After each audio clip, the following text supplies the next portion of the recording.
Yo, what is good, YouTube? Is your boy Xiaomi15 here, coming at you with, I believe, week 12 of the FBL, if I'm not mistaken. Yes, this is week 12 of the FBL versus the Straw Hat Mankey. Some of us know him as Dustin. Now, guys, I definitely encourage you to go check out Dustin. He definitely does have a pretty cool channel out there. Not sure when I'm gonna upload this because you know me, I probably record and then upload like 2 weeks, like distance between each other, but whenever this is going up, this is going up. Nonetheless, guys, I don't know if I'm gonna put it on the screen now, but I'm gonna show you Dustin's team right now. Now, unfortunately, by the time Dustin got the team, I believe this was, whose team was this? This was Aaron's team. Yeah, by the time Dustin got the team was pretty much doing very poorly. I'm just gonna say that right now. I'm not trying to say Aaron's a bad battler or anything, but I mean, you guys could basically see based on the standings here. Yeah, it was not doing good. As of right now, when I'm making this video, the record is currently 4-10. So Dustin has been struggling this season, but you know what? At the end of the day, surprisingly. Now, as you guys know, I did lose to Legno, who has been not at the bottom of the standings in his division, but he hasn't been at the top, and he definitely hasn't. He has had a decent season, but not one of the best, and we ended up losing to him, basically. What I'm trying to say is that despite Dustin's record, Dustin's matchup versus me is impeccable. Now, let me tell you what this boy has on his squad right now, right? This boy has an impeccable core. He didn't bring it here, but an impeccable core of Quagsire, Tangrowth, Heatran, Skarmory. Those 4 mons alone pretty much wall like everyone on my squad. Basically, they wall everything. Everything's getting walled by that core. Fortunately for me, he didn't bring mons like Heatran and stuff. But you know, on top of that, no, he has mons that has impeccable speed like Noivern, who outspeed every single mod on my squad, and on top of that, he has the Mega Medi God. I cannot switch in on that. So, pretty much,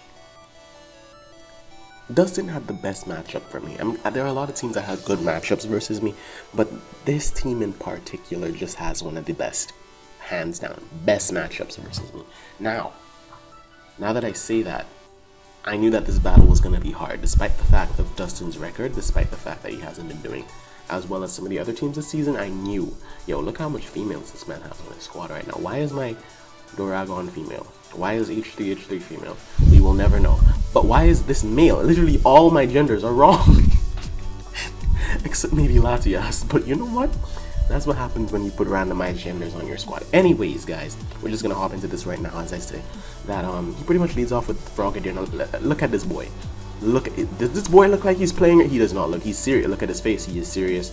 This boy is serious. He's going to work, which is why right off the bat, this boy hit up my what's this? What's going on? This boy hit up my Latias with a nice ice beam. We managed to hang on because unfortunately we are Latias, and I mean that's obviously Screaming Scarf, right? So I go into my Scissor. This is a free U-turn because he has to switch out here. He goes into his Noivern for my Scissor, right? Oh my god, how did he know? I've been exposed, guys. Anyways, and I go into my Snorlax now. Now, pretty much I protect here to see what he wants to do as he goes for Switcher, which leads me to believe that it could either be Scarf or Specs. Most likely Specs. Nonetheless, I double out in my Scizor because he can't trick that. As I decide, basically, he doubles out into Frogadier. Not sure why, but he did it, and I'm able to finish that off with a Bullet Punch. So right there, right off the bat, that's serious. The most serious mon on his team, bar Mega Medi God, is out the game. So fortunately for me, that's nice. Anyways, I go back into my Snorlax here as I know the Flamethrower is most likely coming.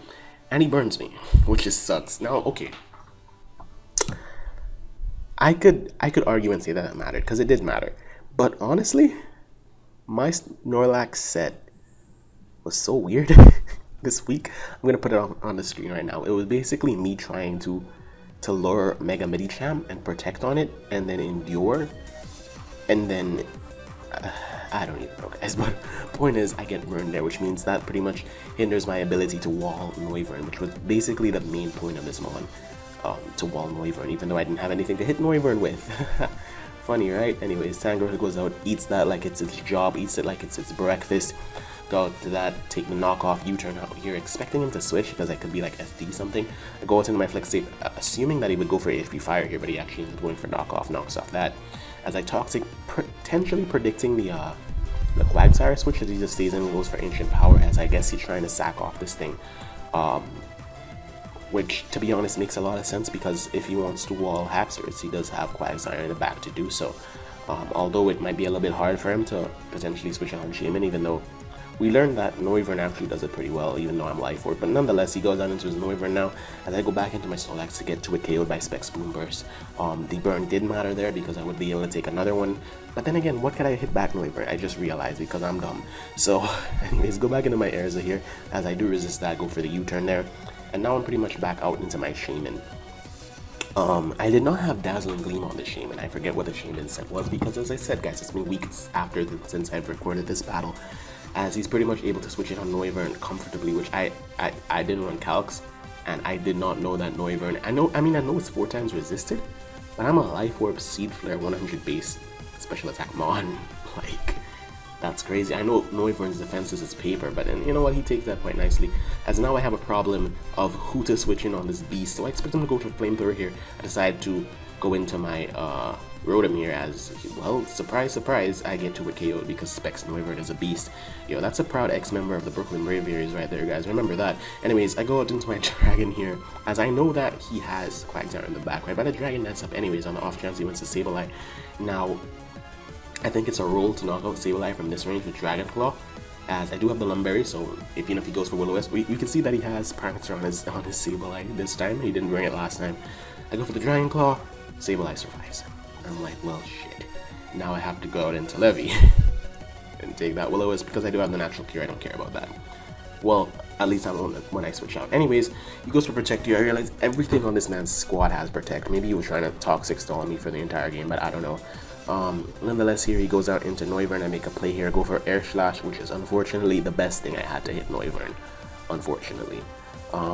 Anyways, I decided I thought he would go for Flamethrower here, as he makes his best play. Actually ends up just going for Draco Meteor, catching my Haxorus on the switch. I had no play there because I couldn't switch in on this mon. So goes for Draco. I go back into Sizzle here. Now I can freely U-turn as he goes out into Quagsire, and I can pretty much just fire off a Seed Flare and get a kill here, basically. I'm not sure if he would switch in Quagsire or Noivern but anyways, he ended up making his best possible play. Doesn't play really well this game, sacking his Sableye, which he did not need whatsoever. And now I will be. So anyways, he goes back into his Noivern here as I'm pretty much forced to sack off my my Shaman there, and now go into Latias, get a kill by dropping a Draco. But instead I decide to recover here because I might need the extra health because I am Life Orbed. And I don't want to be, basically I don't want to be in range of Medicham's Fake Out, which is why I ended up not attacking there and instead going for Recover. Now I end up knocking out the Quagsire here, which is nice, as now this game comes down to a 50-50 because he is Specs, which means whatever he goes into now, he will, whatever move he clicks now, he will be locked into that move. We've seen Draco, we've seen, I think he has Roost, I'm not sure. We've seen Draco, we've seen Flamethrower, we've seen Boomburst. We're not sure basically if he clicks Flamethrower here, because what I could do, I could go into my Scizor. If he goes for Boomburst or Draco, we could take that, we could Bullet Punch to it, either KO this or to it KO this with Bullet Punch, and then we pretty much win the game. So I knew that Dustin knew that in the back of his mind, and I was wondering if Dustin pretty much was gonna make that play of predicting Scizor, or for example just attack what's in front of him and then I lose, because I'm pretty sure at that range I would unless he misses high jump kick with Medicham, he would be able to beat Scizor because Fake Out into high jump kick. I would not be able to knock out Scizor with Bullet Punch from that range, and he'd be able to KO me with high jump kick as long as he hit in return. So this was basically the 50-50 that decided how this game was going to go. And I'm going to say right now, guys, that Dustin played amazingly this entire game, making all the plays that he needed to make, making all the doubles, making all the, pretty much taking advantage of the fact that Noivern, I had no switch-ins, especially since Snorlax got burned, and keeping Medicham in the back, making sure it's healthy so that it doesn't get checked by Scizor's Bullet Punch, etc. He played amazing this game.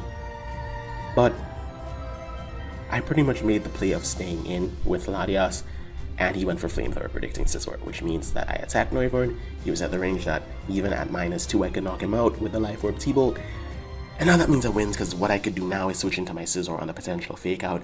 And yes, then if he went for high jump kick there, it would have been a little bit harder. I think I would have knocked him out with life orb Draco from that range anyways. But I'm pretty much able to go for bullet punch here. He does land a high jump kick, which takes out Scizor, and now my Latias is in range to basically knock out Medicham, and that's going to be a good game. So definitely, despite the fact that you may say that Dustin and Aaron, who have basically piloted this team, haven't played good, but Dustin definitely played amazingly this match, guys. I want to make that very clear. Dustin made the plays that he was supposed to make. At the end of the day, he didn't end up getting the W, but it was definitely a very close match. And that's to show you guys, no matter what the record of any team is in the FBL, even if I was currently 1 in 13, that, well, actually, I wouldn't have been able to make playoffs. But my point is, records mean nothing. This is a game that RNG pretty much runs around and runs rampant in. It doesn't matter if you are number 1 on the OU ladder or if you're number 355 like me. I am not actually that, don't quote me on that. But point is, Pokemon's a game of RNG, and really all it comes down to is 50-50s and doubles at the end of the day. No matter how well Dustin played me like shirts throughout this entire match, I was still pretty much able to come back. Purely because of the fact I made a good call on a 50-50. That was it, really. Dustin definitely played dominantly this match. So anyways, guys, if you definitely enjoyed this battle here that I brought you, this live narration, not live narration, you know what I'm trying to say, okay? Shut up. Anyways, thank you guys for watching. I will see you guys in the next battle where we will take on, I forget. You know what? We'll see you guys in the next battle. Peace.